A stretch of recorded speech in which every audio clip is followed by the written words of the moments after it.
మన పార్లమెంట్లో 43% ఎంపీలపై criminal charges ఉన్నాయి. ఇవన్నీ సుప్రీంకోర్టులో ఫ్రేమ్ అయిన charges. 9 MPs murder case face చేశారు. 28 సిట్టింగ్ ఎంపీలపై అటెంప్ట్ టు మర్డర్ కేసెస్ ఉన్నాయి. వీళ్ళు ఫ్రీగా స్కూటీ, లిక్కర్ మనీ ఇచ్చి ఓట్స్ ని కొంటారు. ఇక వీళ్ళు క్యాష్, రిలీజన్ డివైడ్ చేసి ఓట్స్ ని తీసుకుంటారు. ఎలక్షన్ కోసం ఇంత మనీని స్పెండ్ చేస్తారు, రిటర్న్ కూడా ఎక్స్పెక్ట్ చేస్తారు. ఇక్కడే కరప్షన్ స్టార్ట్ అవుతుంది. ఒక వ్యక్తికి క్రిమినల్ ఛార్జెస్ ఉంటే ఐఏఎస్, ఐపీఎస్ అవ్వలేడు. కానీ సేమ్ రూల్ పొలిటీషియన్ కి ఎందుకు లేదు? గల్లీ నుంచి ఢిల్లీ దాకా అందుకలడు ఇందులేడనే సందేహం లేకుండా రాజకీయాలను ఆక్రమించేశారు నేరగాళ్లు. పాలిటిక్స్ లోకి సునాయాసంగా ప్రవేశిస్తున్నారు. 2014 లోక్సభ ఎన్నికల్లో పోటీ చేయడానికి ఇప్పటికే టికెట్లు తెచ్చుకున్న వివిధ పార్టీలకు చెందిన 280 మంది అభ్యర్థుల్లో 86 మందిపై క్రిమినల్ కేసులున్నాయి. అందులో 36 మందిపై మర్డర్ లాంటి తీవ్ర నేరారోపణలు ఉన్నాయి.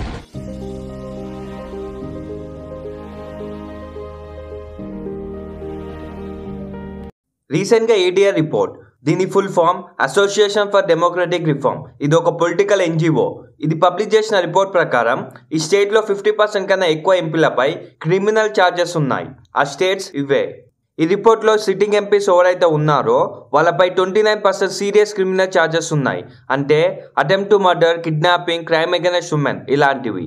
ఈ ఛార్జెస్ ఎవరో ఎలిగేషన్స్ పెట్టినవి కాదు, సుప్రీంకోర్టులో ఫ్రేమ్ అయినవి. అంటే పోలీస్ ఆ లొకేషన్కి వెళ్ళి ఎవిడెన్స్ లేదా ఐ విట్నెస్ తో కన్ఫర్మ్ చేసినవి. ఈ ఫోటో చూడండి. ఒక క్రిమినల్ క్యాండిడేట్ కి 3 times హై ఛాన్సెస్ ఉన్నాయి ఎలక్షన్స్ విన్ అవ్వడానికి, ఒక క్లీన్ క్యాండిడేట్ తో కంపేర్ చేసుకుంటే. ఒక criminal candidate muscle and power కి ఒక పర్ఫెక్ట్ కాంబోగా ఉంటారు. పార్టీ కోసం ఫండ్స్ ని కలెక్ట్ చేయడం కానీ, సెల్ఫ్ ఫైనాన్సింగ్ లేదా బ్లాక్ మనీ, ప్రతి దానిలో పర్ఫెక్ట్ గా ఉంటారు. వీళ్ళు ఒకసారి పవర్లోకి వస్తే సిస్టమ్ మొత్తం వీళ్ళు చెప్పినట్టు చేస్తుంది. ఏ పోలీస్ అయితే వీళ్ళతో ఉండరో వాళ్ళని ట్రాన్స్ఫర్ చేస్తారు. సాడ్ న్యూస్ ఏంటంటే ఒక ఐఏఎస్, ఐపీఎస్ ఆఫీసర్ కూడా వీళ్ళు చెప్పింది చేస్తారు. సిస్టమ్ మొత్తం వీళ్ళ కంట్రోల్లో ఉంటుంది. రీసెంట్ గా ఎలక్షన్ కమిషన్ మ్యాండేట్ చేసింది పొలిటికల్ పార్టీస్ కి ఏ క్యాండిడేట్ కి క్రిమినల్ కేసెస్ ఉన్నాయో వాళ్ళ వెబ్సైట్ లేదా న్యూస్ పేపర్ లో అప్డేట్ చేయాలి. కేసు నంబర్ లేదా కేసు ఫ్రేమ్ అయిందా లేదా ఇలాంటివి. किसी भी कैंडिडेट का उसको 3 बार न्यूज़पेपर्स में देना पड़ेगा, टीवी में देना पड़ेगा, और पॉलिटिकल पार्टी को भी ये बताना पड़ेगा कि आपको उस कॉन्स्टिट्यूएंसी में क्रिमिनल कैंडिडेट बैकग्राउंड के खड़ा करना पड़ा, तो बाकी क्यों नहीं मिला? आप बताइए, what is the basis of the selection of a candidate who has a criminal background?